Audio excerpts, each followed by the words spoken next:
Un forum des lecteurs France Bleu La Montagne Corrèze Télévision spécifique à la Corrèze avec un très beau livre, un nouveau très beau livre sur le département de la Corrèze. Un livre signé donc Emmanuel Siepka et Jean-Michel Valade pour donc la Corrèze d'eau, de granit et d'arbres. Bonjour Jean-Michel. Bonjour. Bonjour Emmanuel. Avec Bonjour. le micro. Alors, vous en êtes pas à votre coup d'essai, messieurs, hein, puisque Emmanuel Siepka avait déjà, et nous l'avions reçu pour Lisière Limousine et la réédition, enfin un livre qui était sorti en 2006, qui a été réédité en 2011, donc 2011. Et puis Jean-Michel Valade qui nous avait gratifié en 2006, je crois aussi, si je dis pas de bêtises, de La Corrèze vue du ciel. Et là, vous avez travaillé de concert pour justement mettre en valeur une nouvelle fois le département. Comment s'est passée votre rencontre? Vous étiez déjà habitués à travailler ensemble, Jean-Michel? Nous avions cohabité tout d'abord à une précédente foire du livre, Oui. en 2006, puisque c'était l'année où était présentée à la fois La Corrèze vue du ciel et puis Lisière Limousine. Et puis par la suite, l'éditeur Lucien Souni nous a mis à nouveau en relation par rapport à ce projet. Oui, il nous a réunis à nouveau. Le livre est parti en fait des photos. Et on a fait la maquette photo. Et Jean-Michel, on lui a donné la maquette, il a fait le texte. C'est un travail de longue haleine, dans la durée, pour les photos et le texte, pour un bouclage... Pour les photos, c'est assez longue haleine parce que, en fait, j'ai fait les 2 guides Ouest France sur le Limousin. Donc pour cela, j'ai fait tout le Limousin, couvert les 3 départements complètement. Et c'est au cours de tout ce travail que j'ai accumulé les photos qu'il fallait. Donc là, j'avais les photos.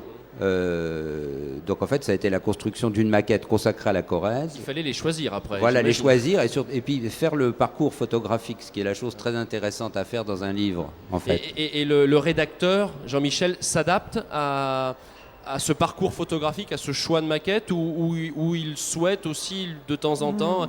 On peut peut-être regarder ça d'un petit peu plus près. Il a souhaité garder sa liberté malgré tout, à la fois de géographe et d'historien. Et ça a été un travail de l'été dernier, enfin de l'été qui s'est terminé là, où justement, sur la base des photographies remarquables, parce qu'il y a, Emmanuel pourra mieux en parler puisque c'est lui qui est concerné, mais où on voit toute la diversité de la Corrèze, j'ai essayé de retranscrire ceci dans le texte introductif. Il y a un cheminement géographique des grands espaces et de ces superbes territoires limousins, plutôt dans le sens nord-est-sud-ouest. Il fallait faire un parcours géographique parce que la Corrèze est tellement variée et diverse qu'on ne peut pas mélanger les choses. Alors pour faire Donc, simple, je partais de Millevaches, voilà, de la Haute-Corrèze et du plateau de Millevaches. Tulle, les plateaux corréziens, on monte à Uzerche, Ségur, Lubersac, on redescend à Brive. Du haut vers le bas le pays limousin. de Brive et on remonte par la Dordogne, Beaulieu, Argentat, jusqu'à la Zintrie et Ventadour. Alors vous avez travaillé un peu sur tous les aspects du patrimoine naturel, la végétation, le relief, l'hydrographie, les cultures, ensuite les patrimoines bien évidemment, et même les ciels limousins. Il y a une extrême variété photographique et textuelle dans le livre. C'est vraiment ce que vous avez voulu montrer, c'est cette immense variété de ces paysages, de ces patrimoines et des éléments naturels du département. C'est-à-dire que la Corrèze a quand même une particularité par rapport à d'autres départements, c'est qu'elle est plurielle. Plurielle à différents points de vue, non seulement sur le plan de la géologie, parce que nous avons quand même là, dans la région de Brive, dans le bassin de Brive, dans le bas pays de Brive, les seules roches sédimentaires de Corrèze et surtout du Limousin. Donc il y a cette grande variété géologique, variété également qui est liée au climat avec des nuances qui sont évidentes. Et puis l'histoire a fait, même s'il y a une trame qui est commune, il y a donc toute cette diversité que l'on retrouve également sur le plan du patrimoine monumental. J'imagine, Emmanuel, que ça a dû être très compliqué de mettre en adéquation cette Corrèze plurielle qu'évoque Jean-Michel avec la maquette photo, parce que vous ne pouviez pas faire un livre de 1000 pages, il aurait pu y avoir 1000 photos. Oui et non, parce que l'idée était de faire un parcours impressionniste. Il n'y avait pas d'obligation. Bon, parcours évidemment tous les lieux importants de la Corrèze, mais on les montrait comme on voulait. Donc c'est parfois qu'il y a des gens qui réagissent en disant que c'est un peu original comme approche des photos. C'est parce qu'il n'y avait pas d'obligation à montrer la chose complètement. On l'évoquait plus en passant Et c'est un parcours impressionniste et tout à fait subjectif. Et effectivement, on est entre Lisières Limousine et des guides touristiques, c'est-à-dire on est à la fois dans le paysage, à la fois dans le patrimoine, et l'important c'est de donner un livre qui fait que les gens qui ne connaissent pas la Corrèze, quand ils vont arriver ici, ils vont la reconnaître, et ceux qui la reconnaissent dans le livre, quoi. Que ça soit vraiment l'atmosphère de la Corrèze. C'est vrai, c'est vrai.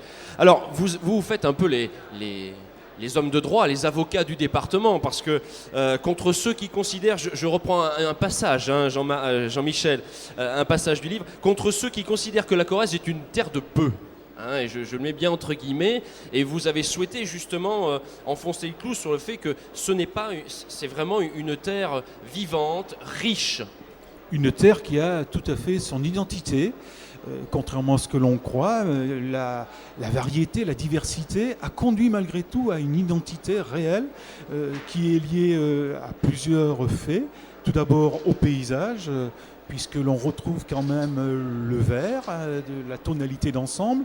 Et puis sur le plan historique, on retrouve aussi cet esprit de résistance qui a toujours été présent depuis que le département a été créé en 1790. Ça, c'est une continuité au fil du temps, au fil de l'histoire, que l'on retrouve et qui contribue à donner à notre département cette identité, même si c'est considéré comme une terre de peu, en ce sens où on n'a pas, par exemple, des châteaux du type de ceux que l'on peut retrouver dans le Val-de-Loire ou en Dordogne. Plus près, effectivement. Les 1001 C'était châteaux de Dordogne. Le deuxième exemple que j'allais donner, hein, celui de la Dordogne. Malgré tout, eh bien, il y a cette belle identité corrézienne. Allez, je vais poser une question. Oui, Emmanuel, je vais vous poser une question, mais par rapport au texte justement de Jean-Michel, lorsqu'il invente une nouvelle AOC, même si maintenant on passe plutôt dans les AOP, mais enfin bon, gardons les AOC. L'AOC Pays Vert, est-ce que vous, photographe, l'AOC Pays Vert, vous y adhérez, vous y souscrivez complètement? Ah oui, c'est tout le Limousin, question Pays Vert. À la limite, le titre est valable pour l'ensemble du Limousin. Les trois... Mais moi, je voulais dire juste une chose à propos de la terre de peu, c'est que moi, je suis plus touché par les terres de peu que par les terres de beaucoup. Donc, et ça vient de vos racines? Oui, enfin, moi, je suis Limousin d'adoption, d'une certaine façon, mais c'est un pays qui touche énormément les gens. Alors, vous terminez, et là c'est pas une terre de peu, avec cette allusion politique. Hein. On a le livre de François Hollande écrit par Valérie Trierweiler juste à côté de nous, sur le stand d'à côté. Vous terminez sur cette allusion à la terre des présidents. C'est un peu l'historien aussi, parce que l'histoire est déjà écrite pour Jacques Chirac, hein, en partie, je dirais. Elle est aussi en train de s'écrire pour... se construit, pardon, pour François Hollande. Vous y teniez, j'imagine, parce que c'est vrai que un des moyens, un des vecteurs de communication du département, c'est aussi cette image d'homme d'État. Effectivement, et il nous a semblé intéressant de conclure par cette dimension-là, parce qu'on a parlé tout à l'heure de l'identité de la Corrèze, mais aujourd'hui, la Corrèze, sur le plan politique et au plan nationale, internationale, eh bien, si elle est reconnue notamment de par le fait qu'elle a été cette terre qui a vu deux présidents de la République, pas se succéder, mais dans une histoire tout à fait récente, sous la Ve République, accéder, bien évidemment, donc des Corréziens d'origine, accéder aux plus hautes responsabilités de l'État et de la République.